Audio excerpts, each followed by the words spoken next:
Residentialplots.in. Plot projects for investments, individual plots for constructions. ఏపీలో కమలం party Telugu Desam పార్టీని కాంగ్రెస్ పార్టీని ఎదుర్కొని నిలబడగలిగేదే.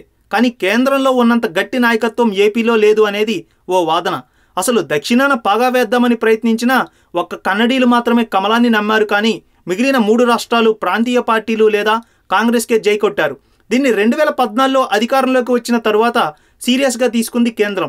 అమిత్ షా డైరెక్షన్లో పార్టీని మరింత బలపరచాలని, కేంద్రంలోనే కాదు రాష్ట్రంలో కూడా మనకంటూ నాయకత్వం బలంగా ఉండాలనేది బీజేపీ వ్యూహం. దానికి అనుగుణంగా మిత్రపక్షాల రాష్ట్రాలతో స్నేహంగా ఉంటూ ప్రతిపక్షానికి సపోర్టుగా ఉండే రాష్ట్రాలతో సయోధ్యతో మెలిగారు ప్రధాని మోడీ. అయితే 2014కి ఇప్పటి పరిణామాలు చాలా మారుతున్నాయి.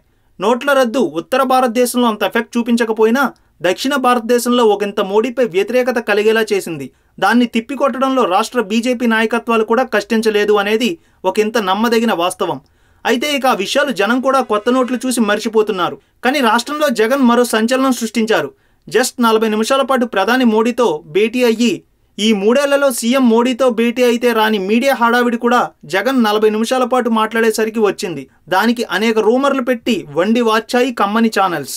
అయితే మీ పార్టీలో ఉండి మీ పార్టీకే వెన్నుపోటు పొడుస్తూ వెన్నుపోటుకు సహాయం చేస్తున్న నాయకుడి గురించి కూడా జగన్ వివరించారు.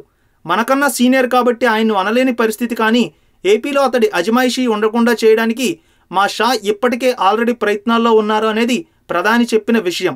ఆ సామాజిక వర్గానికి ఆ వ్యక్తికి చాకరీ చేస్తూ 30 ఏళ్లుగా పార్టీని నట్టేట ముంచాడు అనేది ఏపీ పాలిటిక్స్లో జరుగుతున్న ప్రచారం. దీన్ని కేంద్రం కూడా గమనించినట్లు కొన్ని సందర్భాల్లో స్పష్టంగా కనబడుతోంది. అందుకే సారుగారి పార్లమెంటరీ వ్యవహారాల విషయంలో ఆయన స్థానంలో అనంత్ కుమార్కి బాధ్యత అప్పగించిన విషయం తెలిసిందే.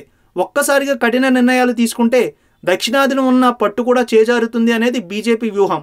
అయితే జగన్ ఇచ్చిన పుస్తకంలో ఆ నేత సహాయ సహకారాలు కూడా విపులంగా వివరించారు అనడంలో ఏమాత్రం సందేహం లేదు అంటున్నారు వైసీపీ నేతలు. ఇక 2019లో ఆయన హవా ఏపీలో తగ్గడం తథ్యం అనడంలో అతిశయోక్తి కూడా లేదు చంద్రం. ఈ వీడియో మీకు నచ్చినట్లయితే లైక్ చేయండి, షేర్ చేయండి. మరిన్ని అప్డేట్స్ కోసం మా జనహితం టీవీని సబ్స్క్రైబ్ చేయడం మాత్రం మర్చిపోకండి.